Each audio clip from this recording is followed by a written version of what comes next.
পার্বত্য চট্টগ্রাম বিষয়ক মন্ত্রণালয়ের উপদেষ্টা সুপ্রদীপ চাকমা বলেছেন, আসন্ন গণভোট ও নির্বাচন হবে অতীতের যে কোনো সময়ের তুলনায় অধিক স্বচ্ছ, নিরপেক্ষ ও বিশ্বাসযোগ্য। নির্বাচন ব্যবস্থাকে স্বচ্ছ করতে দেশের প্রায় ৯০% ভোট কেন্দ্র সিসি ক্যামেরার আওতায় আনা হবে এবং প্রতিটি কেন্দ্রে দায়িত্বপ্রাপ্ত পুলিশ সদস্যদের কাছে থাকবে বডি ক্যামেরা। সংরক্ষণ করিয়ে দিতে হবে। এই দেশের সামাজিক ন্যায় বিচার আনতে হবে। এই দেশের ধর্মীয় স্বাধীনতা এবং সম্প্রীতিতাকে আরও জাগ্রত করতে হবে। সুতরাং এটা করার জন্যই তো আজকে আমরা এই গণভোটের আয়োজন করতেছি এবং এই গণভোটের আয়োজনটা আপনারা এমনভাবে ভোট দেবেন, আনন্দের সাথে চিন্তা করে ভোট দেবেন। হ্যাঁ ভোট যদি দেন কি হবে, না ভোট যদি দেন কি হবে।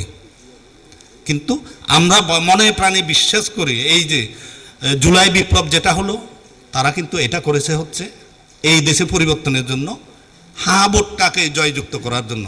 এবং আমরা এতদিন যে প্রফেসর ইউনূসের যে ক্যাবিনেটটা এবং অ্যাপার্ট ফ্রম দ্যাট আমাদের যে বিভিন্ন ধরনের যে কমিশনগুলি হয়েছে, 8টা নাকি 9টা কমিশন, 11টা কমিশন হয়েছে। এই 11টা কমিশনের মূল উদ্দেশ্য ছিল আমাদের বৈষম্য বিরোধী আন্দোলনের যে ছাত্ররা যে স্বপ্নটা দেখেছিল ওটাকে বাস্তবায়িত করা।